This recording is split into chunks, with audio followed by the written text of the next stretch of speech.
Well, better. Thank God. But it simply lacks genius.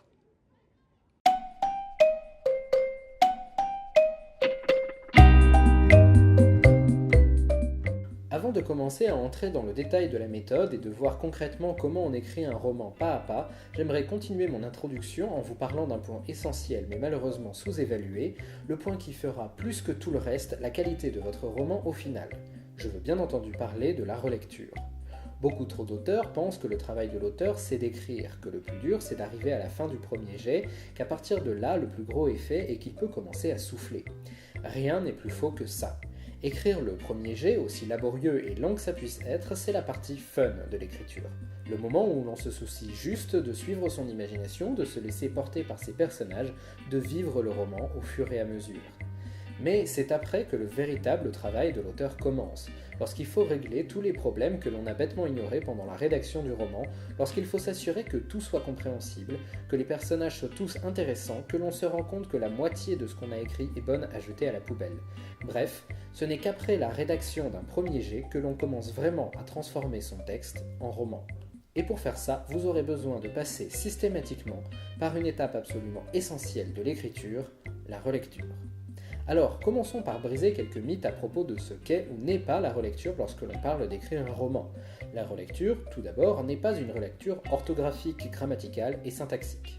Il ne s'agit pas de corriger les fautes de langue, mais bien de corriger les fautes d'écriture, c'est-à-dire tous les problèmes relatifs à la construction du récit, à la construction des personnages, au style, etc.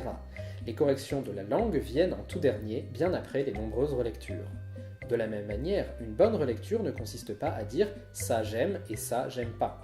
Que ce soit sur l'ensemble du récit ou sur des points particuliers, aimer ou ne pas aimer quelque chose va réellement dépendre de votre appréciation personnelle et va donc changer drastiquement d'une personne à l'autre. Certains vont détester un personnage antagoniste parce qu'il fait souffrir votre protagoniste, tandis que d'autres vont justement l'adorer pour cette exacte même raison. Chacun trouve son plaisir selon des critères qui lui sont propres et un commentaire de ce type n'aidera absolument pas l'auteur à avancer dans son travail puisqu'il ne pourra jamais plaire à tout le monde. Non, la véritable question que l'on doit se poser lorsque l'on relit un texte c'est est-ce que ça fonctionne ou pas? Est-ce que c'est efficace pour faire ressentir les émotions souhaitées ou pas? Si ça l'est, il s'agit simplement de le souligner. Si ça ne l'est pas, il faut alors, et c'est vraiment le plus dur dans la relecture, trouver la raison pour laquelle ça ne fonctionne pas. Plus vous serez capable de pointer du doigt l'origine d'un problème avec précision, et plus vous serez efficace en tant que relecteur. Enfin, il est aussi important de signaler qu'une relecture n'est pas et ne doit pas être une chasse aux incohérences. Beaucoup trop de relecteurs passent leur temps à chercher quel micro-détail peut être incohérent au regard des lois de la physique ou de la biologie, de l'histoire ou de que sais-je encore, au lieu de s'intéresser à la question fondamentale, est-ce que ça fonctionne ou pas? Non, les incohérences ne sont pas en soi un problème ou une preuve de mauvaise écriture, bien au contraire. Toutes les histoires, absolument toutes, sans la moindre exception, sont truffées d'incohérences. Et mieux encore, certaines peuvent être volontairement créées par l'auteur afin de rendre le récit plus intéressant. Encore une fois, la question est-ce que ça fonctionne ou non? Et lorsque ça ne fonctionne pas, ça peut effectivement être à cause d'une incohérence. Mais lorsque ça fonctionne, ça peut aussi être grâce à une autre incohérence. Ainsi, bien relire un texte, c'est avant tout essayer de se laisser porter par l'histoire. Si l'on n'y arrive pas, de commencer à se demander pourquoi. Mais le véritable problème avec la relecture, c'est surtout que ça demande une qualité essentielle pour fonctionner, le recul. Il est primordial, capital, incontournable, si vous voulez que la relecture soit efficace, que le relecteur ait un maximum de recul sur le texte qu'il doit relire. Sans ça, s'il est trop attaché à ce qui a été écrit, il sera incapable d'en voir les défauts et donc de donner un avis constructif sur le texte qui permettra à l'auteur d'en corriger les éventuels problèmes. Or, et c'est une règle immuable que vous devez intégrer dès maintenant, un auteur n'a absolument aucun recul sur ce qu'il écrit, mais vraiment aucun. Peu importe qu'il ait 20 ans d'expérience ou qu'il ait déjà écrit 18 romans avant celui-ci, il est incapable de se relire lui-même avec efficacité. Et le pire étant que, plus son histoire lui tiendra à cœur, moins il aura de recul sur celle-ci et moins il sera enclin à croire qu'il est nécessaire de la modifier. Pourquoi ? Tout simplement parce que l'auteur est celui qui a l'histoire en tête. C'est lui qui l'a construite de A à Z et qui travaille depuis des mois à en faire quelque chose.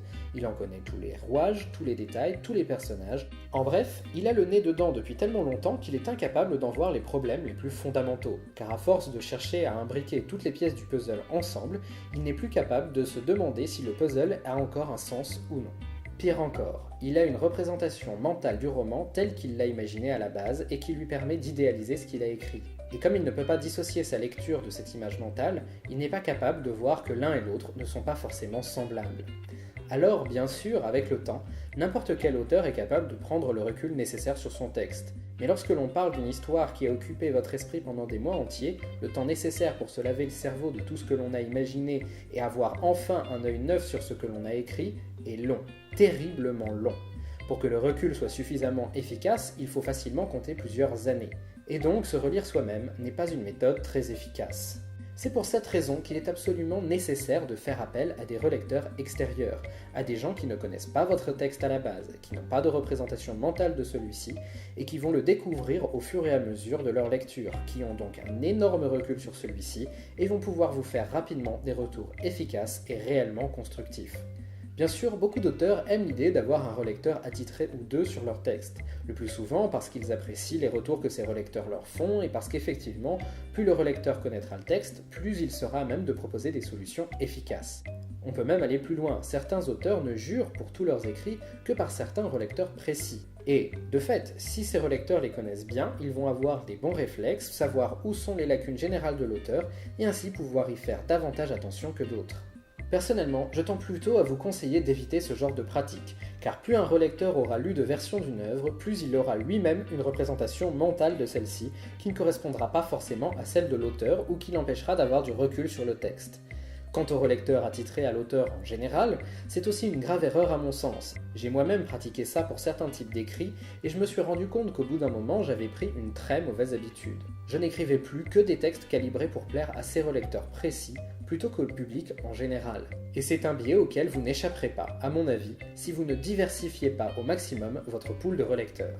C'est pourquoi mon conseil personnel est de vous arranger pour qu'à chaque fois que vous avez quelque chose de nouveau à faire lire, qu'il s'agisse d'un nouveau texte ou d'une nouvelle version d'un texte, d'aller chercher de nouveaux relecteurs.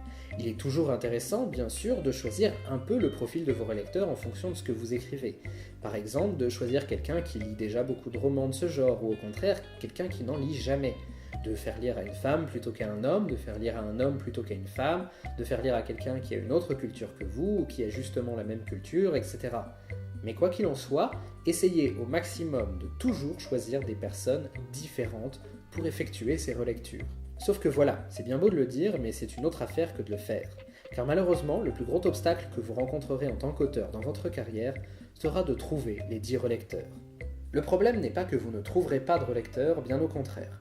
Vous serez souvent surpris du nombre de personnes qui se proposent spontanément pour relire des romans inachevés. Non, le problème c'est justement que, dans l'immense majorité des cas, ces relecteurs ne sont pas bons, ils ne savent pas de quoi ils parlent et finissent toujours par vous faire des retours qui, au bout du compte, ne vous font pas avancer du tout. J'ai mentionné en début de vidéo les principaux défauts de relecture que vous serez amené à rencontrer. Chasse maladive aux incohérences, relecture de la langue plutôt que du texte, ou encore des gens qui ne se contenteront de vous dire s'ils aiment ou non. Et il existe bien d'autres manières de rater une relecture, croyez-moi. Mais plus encore, même si vous parvenez à trouver des relecteurs qui comprennent vraiment comment doit fonctionner une relecture, cela ne veut pas dire qu'ils seront capables d'effectuer une bonne relecture pour autant. Une bonne relecture, je l'ai dit, c'est de lire le texte en essayant de se laisser porter par l'émotion, d'identifier les problèmes, puis d'identifier leurs causes exactes. La plupart des relecteurs sont capables d'identifier les problèmes, mais incapables d'en trouver la cause. Le danger dans ces cas-là est qu'ils commencent à extrapoler sur les causes possibles et tombent, dans 95% des cas, à côté de la plaque et finissent donc par vous induire en erreur plus qu'autre chose. Et vous rencontrerez ce genre de problème même avec des professionnels, qu'il s'agisse d'autres auteurs, d'éditeurs ou même de groupes de relecteurs chevronnés. C'est pour ça qu'il est préférable, quand on fait une relecture et qu'on identifie un problème sans vraiment comprendre d'où il vient, de ne surtout pas essayer d'en extrapoler les causes. La relecture sera peut-être incomplète, mais au moins, elle n'induira pas l'auteur en erreur. Les meilleurs relecteurs sont ceux qui seront capables de lire et d'apprécier ce qui fonctionne dans votre texte sans porter de jugement de valeur vis-à-vis de leurs propres préférences ou attentes, d'identifier les problèmes, de vous en expliquer les causes exactes, mais aussi d'être capable de vous proposer des solutions concrètes et efficaces. Cela demande une expertise très particulière dans la science de l'écriture, de comprendre comment une histoire se construit, pourquoi, de connaître la théorie et d'avoir une culture du récit telle qu'on peut toujours trouver des exemples d'auteurs qui ont déjà eu affaire au problème et l'ont réglé. Malheureusement, il n'existe pas d'école pour apprendre à relire et ces personnes sont excessivement rares et précieuses. Et croyez-moi, le jour où l'un d'eux vous fera une telle relecture, vous comprendrez l'incroyable différence qui existe entre eux et le reste de vos relecteurs. Alors bien sûr, si vous avez la chance d'avoir une telle personne dans votre entourage, il est plus que probable que vous soyez tenté de lui faire lire absolument tous vos textes. Il est même probable que, vu sa qualité de relecteur, cette personne soit capable de conserver suffisamment de recul sur tout ce que vous lui proposerez. Néanmoins, vous finirez probablement par retomber dans le travers que je mentionnais plus tôt, écrire des histoires calibrées pour cette personne plutôt que pour un public plus large. Alors, ce que je vous conseille réellement de faire, plutôt que de passer votre vie à chercher d'excellents relecteurs qui n'existent malheureusement pas, c'est de vous-même devenir un excellent relecteur. De faire l'effort d'apprendre la théorie, de lire des livres sur le sujet, des articles, de regarder des vidéos sur la façon dont on construit des histoires, des personnages, des univers, etc.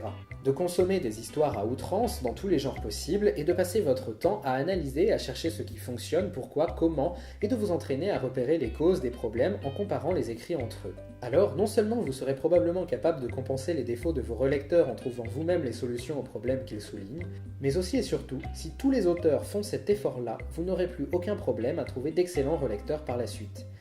Mais en attendant d'en arriver là, il va vous falloir compter avec les relecteurs que vous trouverez et surtout apprendre à bien interpréter leur relecture, ce qui sera justement l'objet de la prochaine vidéo. Et voilà, l'épisode est terminé, et je sais, encore de l'intro. Mais on ne le répétera jamais assez, il faut que vous vous fassiez relire, c'est votre seul moyen d'avancer. Alors voilà, si la vidéo vous a plu, likez-la, commentez, abonnez-vous, mais surtout, partagez-la, c'est vraiment le plus important.